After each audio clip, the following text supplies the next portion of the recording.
couple days ago that we haven't really been talking about iPhone leaks at all on this channel. So because the new iPhones are coming a few months later, just few months, 2 months left, and there's a lot of hype surrounding those, a lot of controversy, a lot of stuff going on. I thought I'll make a video detailing my thoughts on the upcoming iPhone, the leaks that are coming out right now. It's just my thoughts on this. So I don't know if you guys like the new iPhone or you guys don't like the new iPhone, but definitely I'm not the biggest fan of the upcoming iPhone, or theoretically the upcoming leaked iPhone. So let's begin.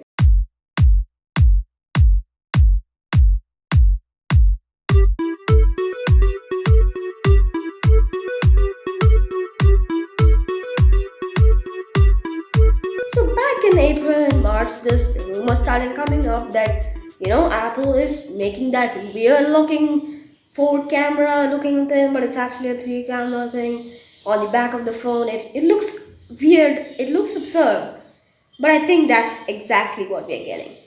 So if you're not familiar with iPhone releases every year, Apple usually finalizes the design in June, July. So they must have already finalized the design for the new iPhones. So I think the leaked images have to be true because by now they would have already gone halfway through the manufacturing process. But there were a lot of leaks surrounding this same, controversy that this iPhone is gonna have that weird looking camera design on the back. Now, yes, it doesn't look very aesthetically pleasing at all. It looks kind of weird, and it's I don't know, it's just something about it that they could have done better on. They could have just added a third camera lens after, the two that were already there on the 10s and 10 and stuff like that. But instead, they added a huge square that almost looks like a Apple Watch screen on the back of the iPhone. That's how big it is. So yeah, if you ask me, I'm not really a big fan of the design. I think that's exactly what we're getting because come on, it's almost nearby, it's just 2 months away. So they must have already started manufacturing stuff like that. So yeah. So the biggest thing that everyone wants Apple to remove in their US iPhone has to be the notch. Now personally, I don't feel the notch as a big intrusion in that way, but definitely it is an irregularity, it is a difference compared to just a normal chin or full screen display. It is there, okay, it is noticeable. But thing is, I don't really mind notch that much. So if they stuck with the same notch, I wouldn't really mind that much. But some people really want a smaller notch. So I think that it would be better if they go with a slightly smaller notch because all Android phones are coming up with way smaller notches than the iPhone 10. So I think even if they're gonna keep the notch around, they might as well decrease the size of it. So yeah. Now just a quick side note, Samsung Galaxy Note 10 is just coming 1 month before the iPhones. And I'm genuinely interested to know what they have improved this year because I don't know what they could improve from the Note 9 last year. They could add maybe a punch display or say something like an in-display fingerprint scanner. But over that, I don't know. And Samsung is a smart company, so they decided to release their phones just 1 month before the new iPhones come out. And Google is a dumb company trying to release their phones 1 month after all the iPhones in the Galaxy come out. So they get the least sales out of that stuff. So yeah, that's the competition of the new iPhones this year. So yeah. Oh no, we're not finished yet. Oh my god, where is 5G? 5G is done. Okay guys, literally everyone is blowing up on 5G. Oh my god, 5G is coming. Oh 5G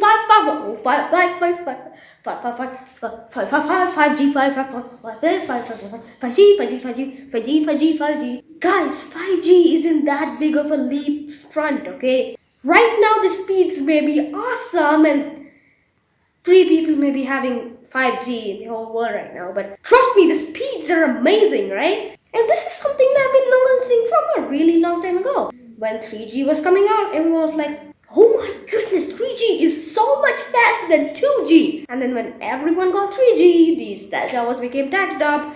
And then after that, 3G became almost the same speed as 2G. Same with 4G, it's not really a noticeable difference from 3G. When 4G was coming out, everyone was like, oh nice, this is this much faster. But then when it actually came out, it actually also sucked. So there's no difference right there. And then now as 5G is coming out, they're like, oh my goodness, you're gonna get 1 gigabyte download speeds on 5G. Just wait and watch until everyone gets 5G. And then after that, how great those towers are gonna be like. So no, 5G isn't coming to the 2019 iPhones, maybe 2020 or maybe 2021. Because there is literally no towers that support 5G right now, except 2 in Texas, and 3 people are using it. Now, of course, the biggest thing that everyone wants to know about the newest iPhone is, oh my god, how much is going to be priced now? Like if you're expecting Apple to price the newest iPhone in a lower price for that matter, what are you expecting from Apple, huh? Apple was never the cheap people. Like they were never the cheap guys. They were always like, you pay more, you get more, and that's been their philosophy since the beginning. So don't expect Apple to price the new iPhone like, oh my goodness, poker phone rivals are coming. No, they're not gonna price it that low. Knowing Apple, already it's like $1,500 for the new iPhone. You cannot expect them to price it lower. So yeah, that's my reaction to the newest iPhones. And if you're wondering why I didn't make a video on the Galaxy S10, because I already made one too.